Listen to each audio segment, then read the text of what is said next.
Faustino Catalina y Eva Galvache. Iglesia Noticia. COPE. Estar informado. Muy buenos días, amigos. Hoy es 14 de septiembre, fiesta de la Exaltación de la Santa Cruz, y como cada domingo a esta hora en la cadena COPE abrimos el tiempo para la actualidad eclesial con lo más destacado de estas últimas jornadas en España y en el mundo. Es el programa 1378 de Iglesia Noticia que hacemos hoy con Reyes Monzó en el control de sonido y con Amparo Latre en la producción. Y lo primero, como siempre, los titulares. El Papa Francisco visitó ayer la localidad italiana de Reggio Emilia para rezar por los caídos en todas las guerras con motivo del centenario del comienzo de la Primera Guerra Mundial. Esta mañana casará a 20 parejas en la Basílica de San Pedro. 8 españoles figuran en la lista de 253 participantes en el próximo Sínodo de Obispos sobre la familia, entre ellos el presidente de la Conferencia Episcopal, Ricardo Blázquez, y los cardenales Fernando Sebastián y Luis Martínez Sistac. El Papa Francisco hablará ante el Parlamento Europeo el próximo 25 de noviembre. La diócesis de San Feliu de Llobregat celebra los 10 años de su creación. Por su parte, la de Oviedo ofrece sus casas rectorales vacías para acoger a familias desahuciadas. El secretario de Estado del Vaticano, Pietro Parolin, se entrevistará mañana lunes con la vicepresidenta del Gobierno, Soraya Sáez de Santamaría.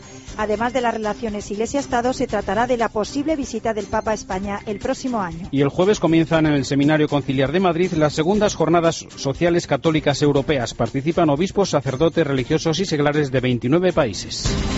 Faustino Catalina y Eva Galvache. Iglesia Noticia. COPE. Estar informado.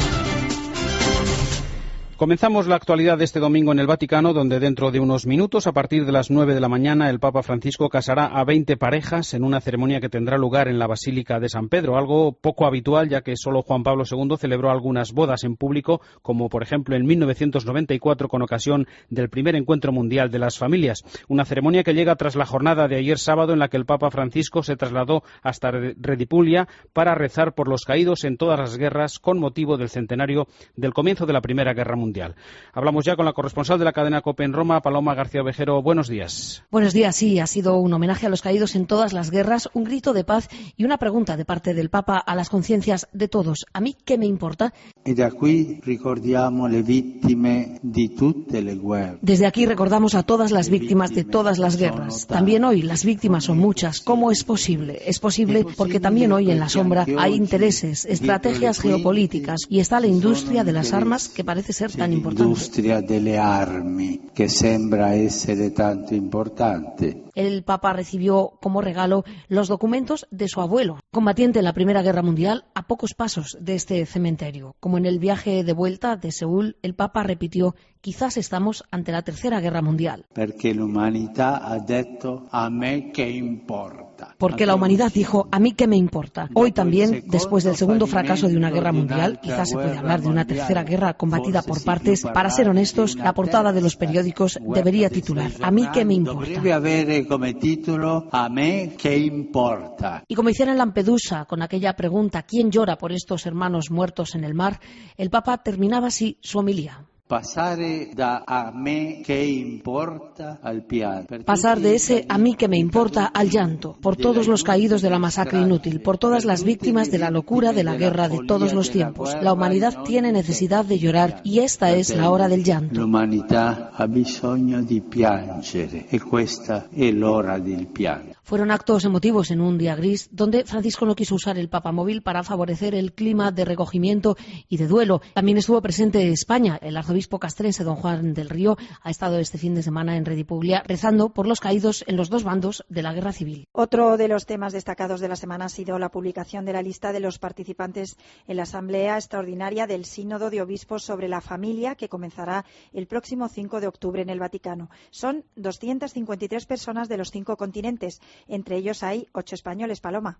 Efectivamente, son 253 participantes, incluido el Papa Francisco. De ellos hay 191 padres sinodales y 14 matrimonios que han sido elegidos como expertos o auditores. En total son 8 españoles. En primer lugar, Monseñor Ricardo Blázquez, como presidente de la Conferencia Episcopal Española, y después los cardenales Martínez Sistac y Fernando Sebastián, dentro del grupo de los nombramientos pontificios, es decir, los que elige directamente el Papa. Ahí está también el jurista claretiano Manuel Jesús Arroba Conde, profesor de Derecho Canónico Procesal en la Lateranense. Tenemos a Alfonso Fernández Benito como colaborador del secretario especial del Sínodo, de Bruno Forte. Fernández Benito es director del Instituto de Ciencias Religiosas Santa María de Toledo. Y en este mismo grupo, la profesora Carmen Peña García, que es la directora del Especialista en Causas Matrimoniales. Ella es defensora del vínculo, promotora de justicia en el Tribunal Metropolitano de Madrid y profesora en la Facultad de Derecho Canónico de la Pontificia de Comillas. Otra mujer, María Lacalle Noriega, está en el Sínodo como auditora.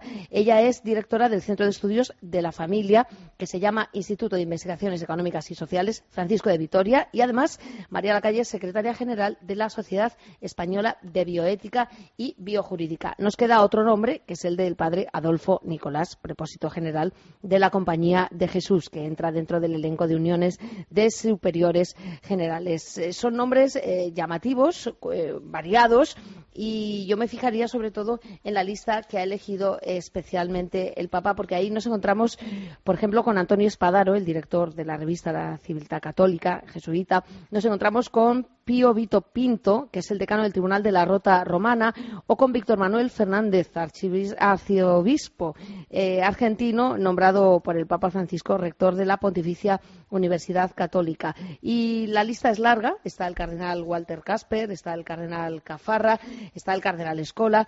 Además, hay un grupo de laicos que son expertos en el método Billings, en el Instituto de Familia de Sonstadt, en planificación familiar o en movimientos de divorciados vueltos a casar.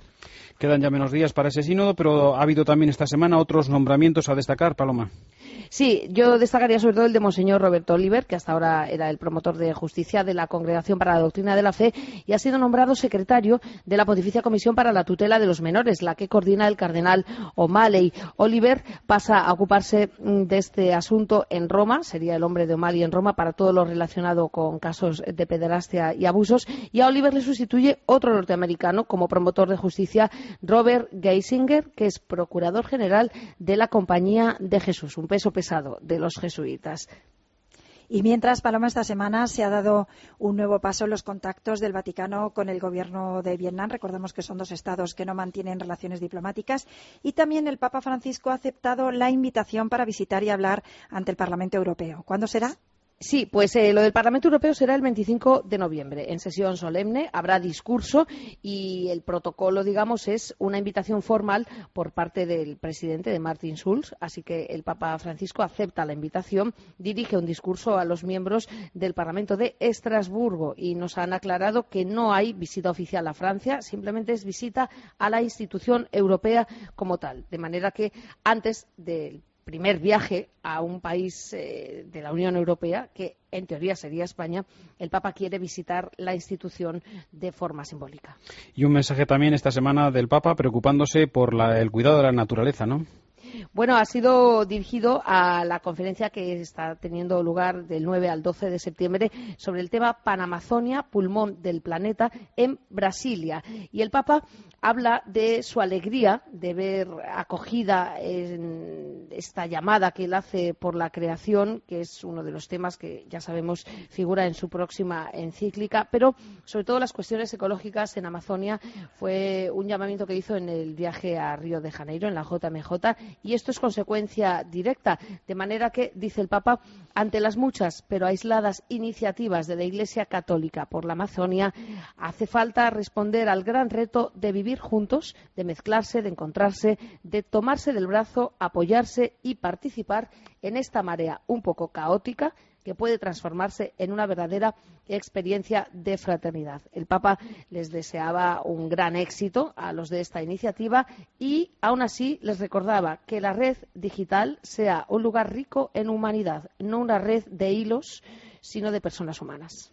Y para terminar, una importante previsión para mañana, el encuentro del secretario de Estado del Vaticano, Pietro Parolin, y la vicepresidenta del Gobierno, Soraya Sáenz de Santa María. Sí, lo pidió ella, viene a petición de la propia vicepresidenta del Gobierno español. Sabemos que llega esta tarde, habrá una cena como es habitual en la Embajada ante la Santa Sede y mañana a las 12:15 será recibida por el secretario de Estado Pietro Parolin A eso de las 2 de la tarde habrá declaraciones de Soraya Sáenz de Santamaría a los periodistas, así que sabremos exactamente de qué han hablado. Pero es evidente que sobre la mesa está el asunto de Cataluña. El próximo viaje a España del Papa Francisco le volverá a reiterar esa invitación ya formal hecha tantas veces y puede que salgan otros asuntos dentro del marco de las relaciones entre los dos Estados y entre la Santa Sede, la Iglesia y el Estado español. Pues estaremos pendientes de lo que dé de sí esa visita de mañana. Que descanses. Buenas tardes. buenos días. Igualmente. Paloma, Adiós. Adiós. Faustino Catalina y Eva Galbache. Iglesia Noticia. COPE. Estar informado. Ángel Expósito. Bienvenido a la mañana. Ángel Expósito ya está en la mañana. Desde las 6 en COPE. A veces los periodistas nos damos cuenta de que antes que periodistas somos personas y pagamos impuestos y tenemos hijos. Si escuchas a Ángel familia. Expósito tienes más información. Hola, ¿qué tal? Buenos días. A esta hora vamos a actualizar la información. Pero sobre todo, tienes información que solo él te puede dar. ¿Tú te duchas a diario? Yo sí, ¿y tú? Aquí las preguntas las hago yo. Y si encima te lo pasas bien, pues no te digo nada. Que te des prisa en la prensa y ahora me traes un sándwich mixto. COPE. Estar informado. Con motivo de la beatificación de Monseñor Álvaro del Portillo, queremos celebrar un encuentro en Madrid con los responsables de 40 iniciativas contra la pobreza en todo el mundo. Ven el 25 de septiembre al Encuentro Internacional Álvaro del Portillo y descúbrelas. Infórmate en 40contralapobreza.com. Faustino Catalina y Eva Galbache. Iglesia Noticia. COPE. Estar informado. Repasamos en Iglesia Noticia la actualidad en España. El arzobispo de Oviedo, Jesús Sanz, ha anunciado en la fiesta de la patrona de Asturias, la Virgen de Covadonga, que la diócesis pondrá a disposición de las familias sin techo o que han sido desahuciadas de sus viviendas las casas rectorales que no están siendo utilizadas en la actualidad. COPE Oviedo, Carlos Fernández. Mensaje claro y directo del arzobispo de Oviedo, Monseñor Jesús Sanz Montes, en su homilía con motivo del Día de Asturias celebrado en el santuario de Covadonga y siempre con el recuerdo al santo Juan Pablo II en el 25 aniversario de su visita a Asturias. Las palabras del arzobispo de Oviedo recuerdan el compromiso social que Juan Pablo II mostró en su peregrinación hace un cuarto de siglo. Una petición de solidaridad a empresarios, sindicalistas, políticos, consumidores, con quienes están sufriendo las consecuencias de esta crisis. Monseñor anima a cambiar las cosas desde la acción y por ello la Iglesia asturiana da un paso más, muy importante en su compromiso, poner a disposición de las familias desahuciadas 12 casas rectorales que se encuentran vacías para que estas familias puedan ocuparlas. La diócesis de Oviedo cuenta con algunas casas rectorales que en este momento no necesitamos, o que hay gente sin techo y desahuciada que las necesita mucho más.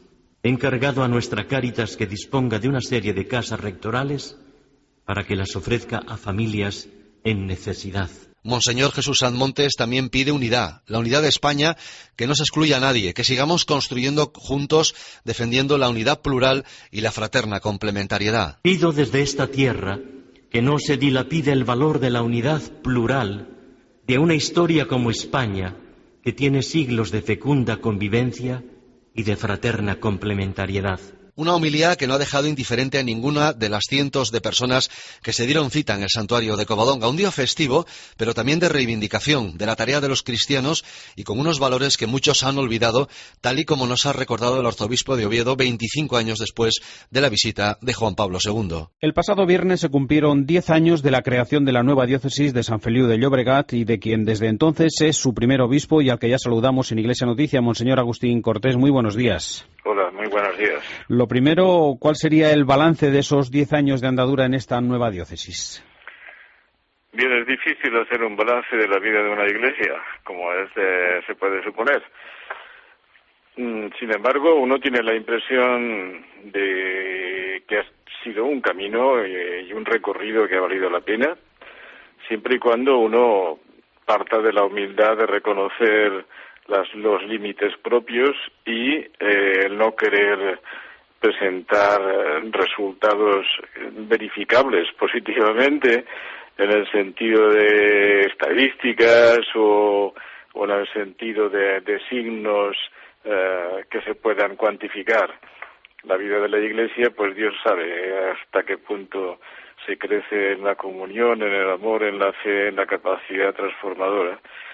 Pero al menos por lo que nosotros vemos, ciertamente ha sido un camino, creo, hecho según el Espíritu en muchos sentidos, con nuestros fallos, lógicamente, y como tal camino hecho en el Espíritu vale la pena, se ve así y es un motor para la esperanza. ¿Cómo se ha implantado, cómo se ha integrado la diócesis en esa sociedad, en una construcción desde cero de una iglesia que hasta hace 10 años dependía de la Archidiócesis de Barcelona? ¿Cómo se ha integrado? Creo que se ha integrado bien, a pesar de que en un principio, como todo el mundo sabe, había resistencia a la división de la antigua macrodiócesis de Barcelona. Se ha integrado bien en el sentido de que la gente, las personas, los fieles cristianos han ido viendo las ventajas de una iglesia que pretende ser más cercana a la realidad cotidiana y a las personas, a las instituciones, a las familias. En este sentido se ha visto lo positivo de la división. Es verdad que para aceptar esta ventaja uno tiene que ser sencillo y ver que la vida de la Iglesia pues no necesita demasiadas cosas para ser auténtica y verdadera. La vida ha ido produciendo, ha ido preguntando, ha ido reclamando instituciones y servicios, y hoy por hoy la Iglesia de Sant Feliu ofrece lo que toda diócesis esencialmente tiene que ofrecer como servicio a la vida del pueblo de Dios. Y en este sentido la gente está contenta. Se puede detectar la alegría de pertenecer a la Iglesia de Sant Feliu. Y ahora mismo, ¿cuáles serían las principales dificultades, las principales necesidades de esa diócesis de Sant Feliu? Hay una necesidad participada con todas las iglesias de Europa Occidental o de Occidente en este sentido general, es decir, la necesidad de una evangelización más eficaz o más viva y una vivencia de la fe más positiva, más intensa. Como iglesia particular tiene algunas carencias específicas, como son la falta de medios suficientes para afrontar todos los retos, el que haya más agentes de pastoral implicados en la tarea común de la Iglesia, desde laicos hasta, lógicamente, sacerdotes, religiosos o consagrados en general, y después también algunas faltas de medios institucionales, que son, como decía, relativas, ¿no? Estas faltas no son impedimento para seguir caminando, pero si las tuviéramos, quizá podríamos hacer más. Y para terminar, ¿cuáles serían esos principales retos que tienen para el futuro, para estos próximos años? En el futuro nosotros hemos planteado este año de aniversario como año de revisión para que todos, especialmente los más implicados en las tareas eclesiales, puedan discernir y decir lo que ellos entienden que el Espíritu nos pide para la Iglesia. En el futuro, sin lugar a dudas, estaremos en la vía y en sintonía con lo que la Iglesia Universal, sobre todo el Papa, nos está diciendo. También quisiéramos que en el futuro la comunión interna se intensificara dentro de una pluralidad legítima, como es lógico. Se intensificara la comunión interna para aunar fuerzas y para encontrarnos más intensamente como hermanos pertenecientes a la misma Iglesia. De manera que habría una preocupación hacia afuera, hacia el entorno, y una preocupación al interior para que la comunión haga posible la evangelización. Monseñor Agustín Cortés, obispo de Sant Feliu de Llobregat, muchas gracias por atender nuestra llamada en el informativo Iglesia Noticia de la cadena COPE, y muy buenos días y felicidades por ese aniversario. Muchas gracias a vosotros, gracias. El sábado 25 de octubre se celebrará a partir de las 12 de la mañana en la Catedral de la Almudena la ceremonia de toma de posesión del arzobispo electo de Madrid, Carlos Osoro. Previamente, el cardenal Rocco Varela, como administrador apostólico, celebrará diversos actos de despedida con encuentros en las 8 vicarías territoriales con sacerdotes, religiosos y feligreses que lo deseen. Y en Iglesia Noticia llega el momento del comentario de Miguel Ángel Velasco. Buenos días. Muy buenos días. ¿Por qué será que las encuestas sobre política tan coyunturales se airean, venden y compran en nuestros medios de comunicación y, sin embargo, las encuestas de fondo y trascendencia sobre el mundo de la educación se silencian? Es lo que está ocurriendo con la encuesta Valores en los Jóvenes 2014 del Centro Reina Sofía sobre Adolescencia y Juventud. Esta encuesta revela que la crisis ha cambiado los esquemas de los jóvenes españoles de hoy. Empiezan a pasar del pasotismo, de la juerga y del botellón al compromiso, la lealtad, la responsabilidad y la familia. Pasan del consumismo. Será por hartazgo y por hastío, pero pasan. Y es una noticia de primera magnitud, por más que se trate de esconder y de silenciar. Cada vez se interesan más por el catolicismo y menos por el relativismo moral. Y esto sucede cuando, según el informe Panorama de la Educación 2014, presentado por la OCDE, España es aún el país de la Unión Europea con mayor número de jóvenes de entre 15 y 29 años que ni estudian ni trabajan. 1 de cada 4 de nuestros hijos y nietos son ninis afectados por eso que tan reiterada como gráficamente denuncia el Papa Francisco como la cultura del descarte. Quiere el Papa jóvenes con alas y con raíces, es decir, con esperanza fundada y sólida. Y en la audiencia general del miércoles pasado habló precisamente de la acción educativa de la Iglesia a través de las obras de misericordia. Recordó que obra de misericordia irreemplazable es dar de comer al hambriento y dar de beber al sediento. Y naturalmente no hay hambre y sed solo de pan y de agua, sino de esperanza, de cultura, de trabajo, de sentido, de familia. Se trata, dijo el Papa, de hacer el bien a quien no puede darnos nada a cambio. No se hacen encuestas sobre misericordia, pero serían impresionantes. ¿No hay entre nosotros un alarmante déficit de obras de misericordia? Que pasen un buen día. Continuamos en Iglesia Noticias repasando otras informaciones de la actualidad internacional. En Amberes se ha celebrado un encuentro internacional por la paz organizado por la comunidad de San Egidio para debatir sobre el papel de la religión en los conflictos y como justificación de la violencia. Corresponsal de COPE en Bruselas, Miguel Sánchez. Jornadas celebradas en Bélgica como modo de recordar el centenario de la Primera Guerra Mundial, una guerra en la que este país fue obligado a entrar al no poder acceder a las exigencias de Alemania. 100 años después, tras los que se ha vuelto a repetir, la paz es el diálogo. El mensaje es el mismo, la reflexión distinta. Ahora viene marcada por el avance del Estado Islámico y la tergiversación que hacen de la religión. No hay guerra santa, se ha recordado, eliminar al otro en nombre de Dios es solo horror y terror. El problema viene en cómo dar una solución a un problema en el que los mismos musulmanes interpretan como clave. Sus jóvenes se desvían de la verdadera enseñanza religiosa. Frente a eso, diálogo. El diálogo es la medicina de todos los conflictos y hace que el futuro sea posible. Es lo que ha dicho el fundador de la comunidad San Egidio, Andrea Riccardi. È stato interessante questo tema dell'ignoranza. Es interesante el tema de la ignorancia. Pensad que Egipto es un país con el 33% de analfabetismo, una ignorancia que favorece el radicalismo.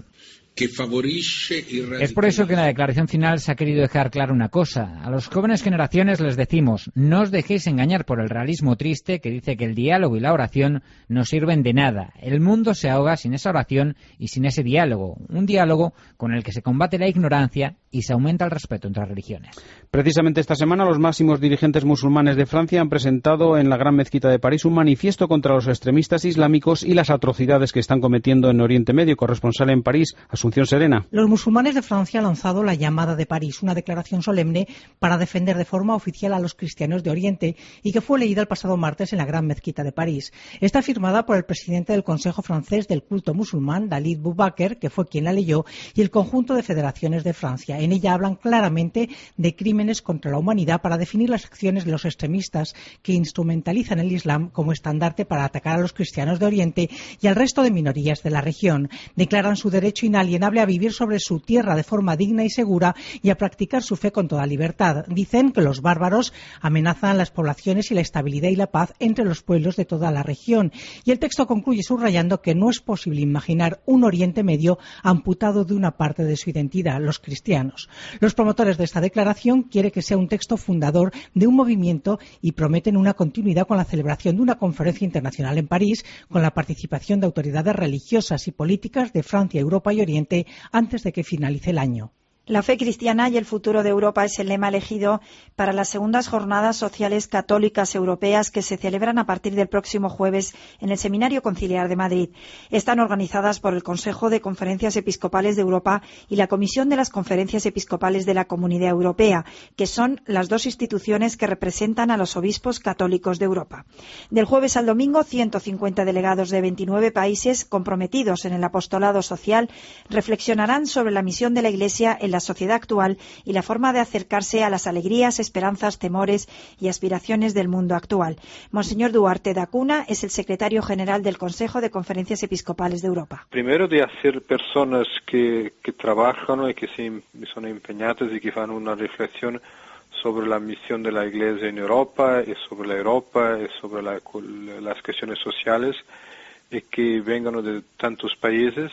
Tener a esta gente por 3 días juntas en un diálogo, en una reflexión, para que se conozcan, es un objetivo muy importante para crear un poco de lo que llamamos la red de personas que están con buena voluntad ayudando a otros.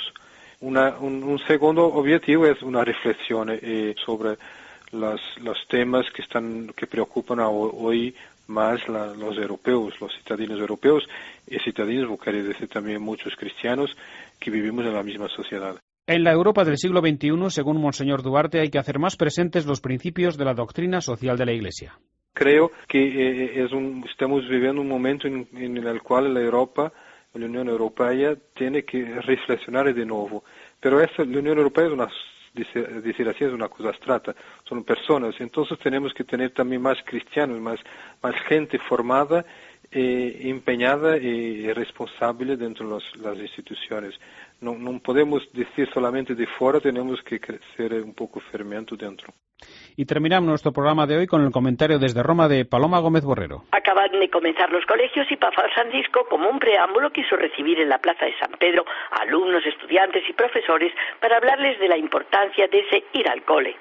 Fue un acto maravilloso, alegre, emocionante, profundo, en el que el Santo Padre no solo explicó la razón del amor a la escuela, a la que dijo amo como alumno, como estudiante, como maestro y luego como obispo, sino que desgranó recuerdos.